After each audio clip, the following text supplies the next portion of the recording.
students, welcome back once again to our channel for the solution to your problems, this time with Megha Goyal. Today we will solve the exercise of chapter 6 of NCERT class 8. This chapter deals with squares and square roots. In this video we will solve exercise 6.2, and in this exercise we will learn about some basic formulas or identities of the squares. Coming to the first question, in this we have to find the squares of the following numbers. First is 32, and we can also write 32 as 30 plus 2, and using the identity a plus b whole square, we can say or we can consider 30 as a and 2 as b.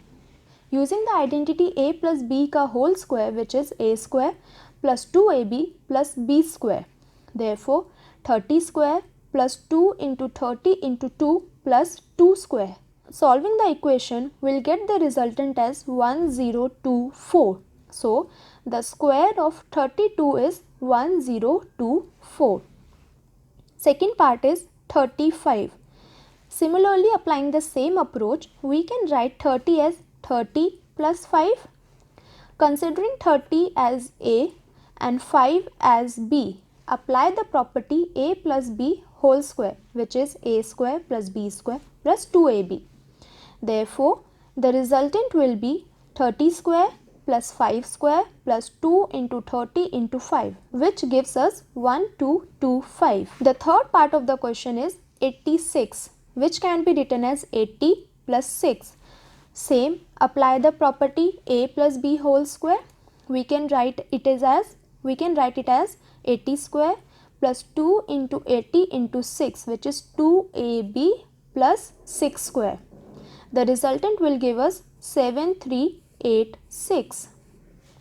And also, if you want to check whether your answer is right or wrong, we can see what is the unit digit of the given number. Here the unit digit is 6 and the squaring of 6 is 36. That is, the unit digit of the resultant should also end with 6. If it is ending with 6, then your answer is perfectly fine. Moving to the fourth part, 93. 93 can be written as 90 plus 3, which is a plus b whole square. Using the property again, we can write it as 90 square plus 2 into 90 into 3 plus 3 square.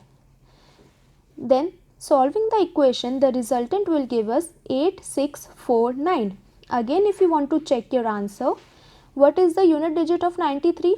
3, and square of 3 is 9. Therefore, in your answer, the resultant should end with the unit digit 9. The fifth part, 71, and we all know 71 can be written as 70 plus 1 ka whole square, that is a plus b whole square. Using the property, we can write it as 70 square plus 2 into 70 into 1 plus 1 square. Solving the equation, will get 4900 plus 140 plus 1, which gives the resultant 5041. Coming to the last part of the question, 46. We can write 46 as 40 plus 6. Very true. Now again, applying the same property as a plus b whole square, we can write it as 40 square plus 2ab plus b whole square. Solving the equation, will get 1600 plus 480 plus 36, and the resultant we will get is 2116. Coming to the second question, we have to write a Pythagoras triplet whose one number is 6. Okay, before solving this question, we know that if we have given only a single digit or a single number, and from that single number we have to write a Pythagoras triplet, then to find three numbers we use a certain formula, which is 2m, m square minus 1 and m square plus 1. Here, for the first number, we will consider 2m is equal to 6. Therefore, m is equal to 3. Now as we have got the value of m, for the second number we can put the value of m which is 3 into m square minus 1, which is 3 square minus 1. The resultant will give us 8, which is the second number of the Pythagoras triplet. Similarly, for the third number, we will use the equation m square plus 1. Putting the value of m in the equation, we will get 3 square plus 1, which gives the resultant as 10. Hence, Pythagorean triplet is 6, 8 and 10. Moving to the second part of the question, which is 14. We have to tell the Pythagorean triplet using this number. Again, applying the same thing, 2m, m square minus 1 and m square plus 1, we will find the Pythagorean triplet. Here 2m is equal to 14, therefore m is equal to 7. How? 14 divided by 2 gives you 7.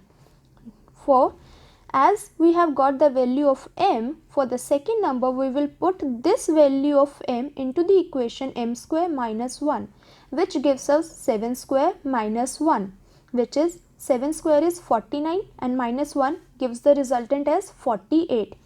This is the second number of our Pythagorean triplet.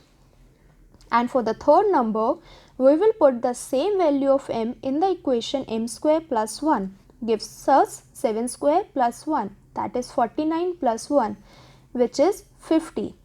Therefore, our Pythagorean triplet is 14, 48 and 50. Third part of the question is, we have to find the Pythagorean triplet using the number 16. Here also we will do the same approach for finding the Pythagorean triplet. Hence, 2m is equal to 16, therefore m is equal to 8. Now put the value of m into the equation m square minus 1 to find the second number, which is 8 square minus 1, which gives you the resultant as 63. This is the second number of our Pythagorean triplet.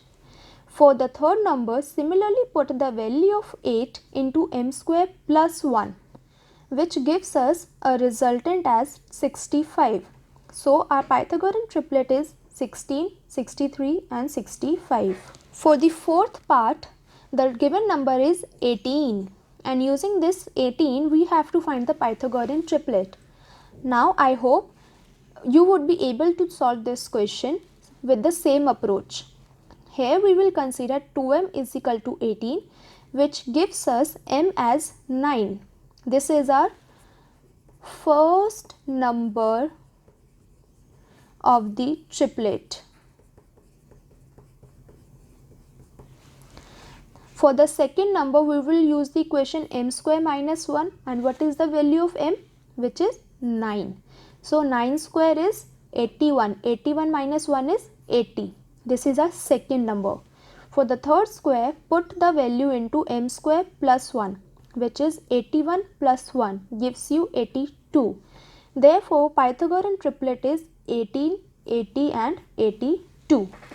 I hope this pattern and this approach is clear to you guys, and with this we have completed our exercise 6.2. For further doubts, if you have any doubts in any of the question, please write your doubts in the comment section below. Till then, bye bye, take care, thank you.